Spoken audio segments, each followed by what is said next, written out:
Shalom. It's the brother Kana here today doing my first lesson, which is going to be titled "The Lord Will Catch Them Slipping." And I would like to start off by giving all praises to Yahweh, Bahashem, Yahweh Shah, Bahashem, Bakakwadash.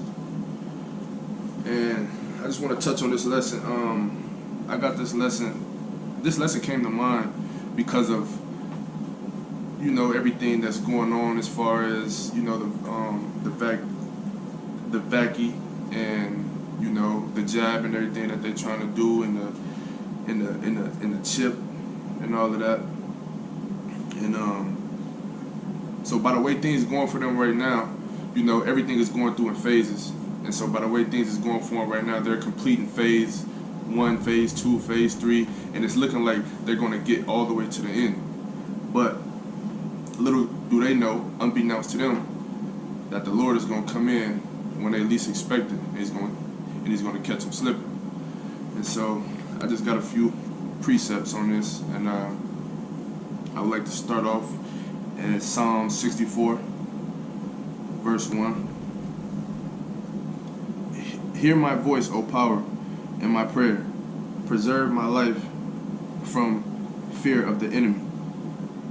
Hide me from the secret counsel of the wicked. Yeah, hide me from the secret counsel of the wicked, from the plans that they got for the people of the world, which is Esau, the Edomites. From the insurrection of the workers of iniquity, who whet their tongue like a sword and bend their bows to shoot their arrows, even bitter words.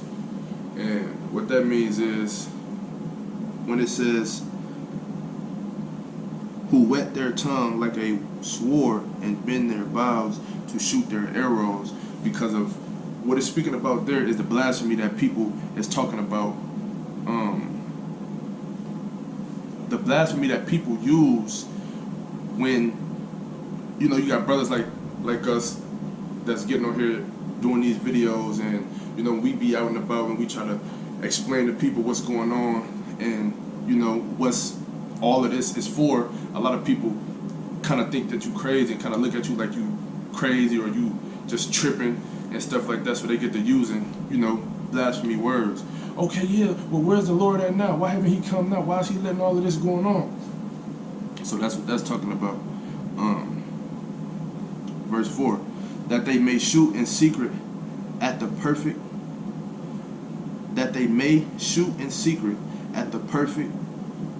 suddenly do they shoot at him, and fear not. They encourage themselves in an evil matter. Yeah, because the people of the world don't fear the Lord. They don't fear what's to come. They don't even believe what's to come. They commune of lair snares. Privily they say, who shall see them? They search out iniquities. They accomplish a diligent search, both the inward thought of every one of them, and the heart is deep. But God shall shoot at them with an arrow. Suddenly shall they be wounded. And what does that mean? He shall shoot at them with the arrow. Talking about the nuclear missiles and everything. Verse 8. So they shall make their own tongue to fall upon themselves. All that see them shall flee away. And all men shall fear, and shall declare the work of power. They shall wisely consider of His doing. The righteous shall be glad in the Lord, and shall trust in Him, and all the upright in heart shall glory. Now from there, we go from there to Job 20.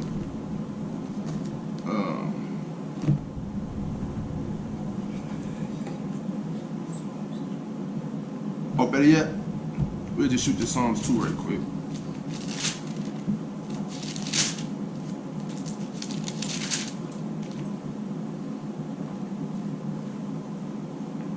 Psalms 2.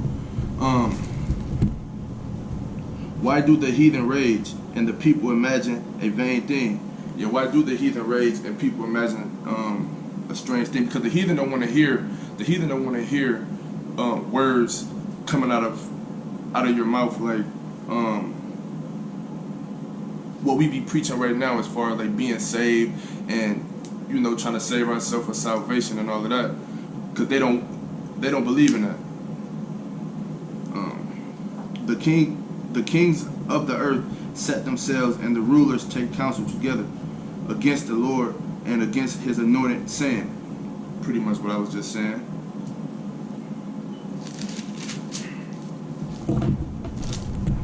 Let us break their bands asunder and cast away their cords from us. He that sitteth in the heavens shall laugh, the Lord shall have them in derision.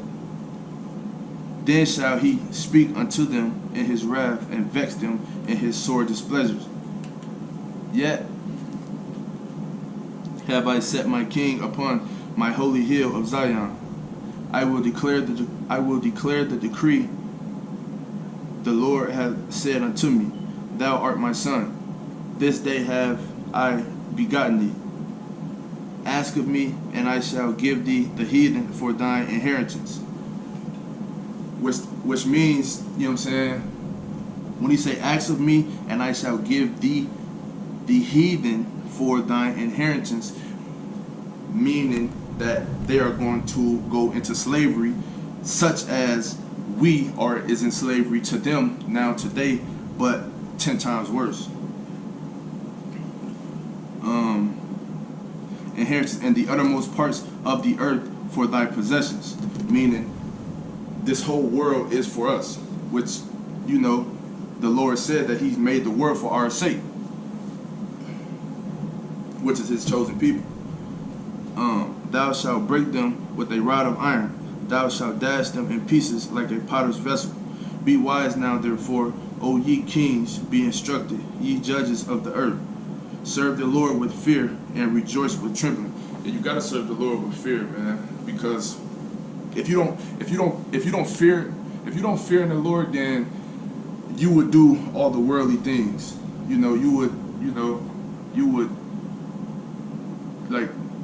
You wouldn't hearken to none of the stuff that I'm reading right now. You know what I mean? So like I was talking with this lady last night, and she was married, but she was with her husband, and I was with this guy I knew, and she was just pretty much explaining how she wanted to have sex with both of us, even though she was married. And once I found out she was married, I told her, like, nah, I don't do the adultery thing. And the reason why is because I fear the Lord. Now, if I didn't have fear in the Lord and what that type of sins could bring me, then I would have said forget it and went on ahead and did it. But nah, I couldn't do that. Serve the Lord with fear and rejoice with trembling.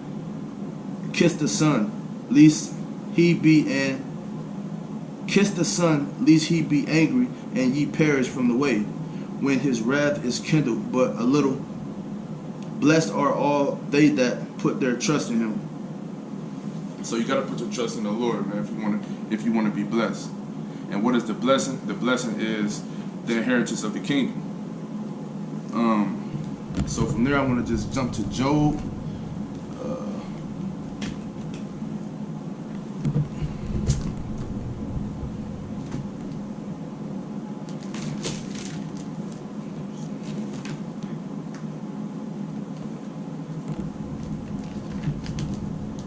Sorry, brothers.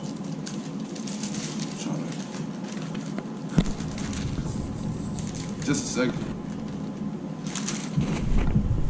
Okay, this Job 20, chapter 20, verse 22.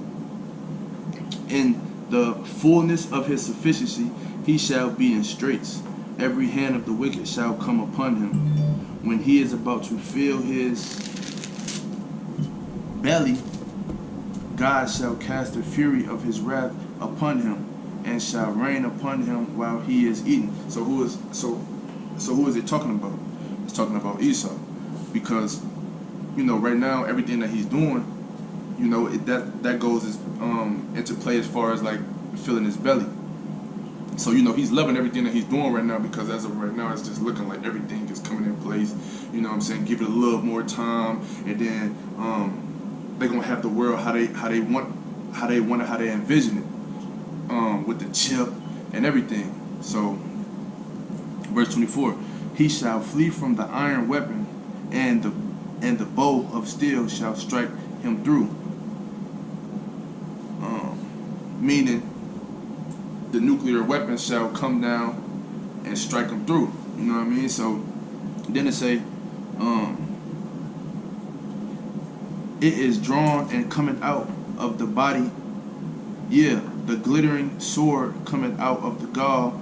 Terrors are upon him. The glittering sword, that means, because when you looking up in the sky and you see, the missiles coming down, it looks like it looks like asteroids. It be shining, glittery, bright. You know what I mean? And then sword coming out of his gall, terrors are upon him. All darkness shall be hid in his secret places. A fire not blown shall consume him. It shall go ill with him that is left in his tabernacle. So everything that's on this earth that he, got his hand on and created, and it's gonna be destroyed, and this place is gonna be desolate.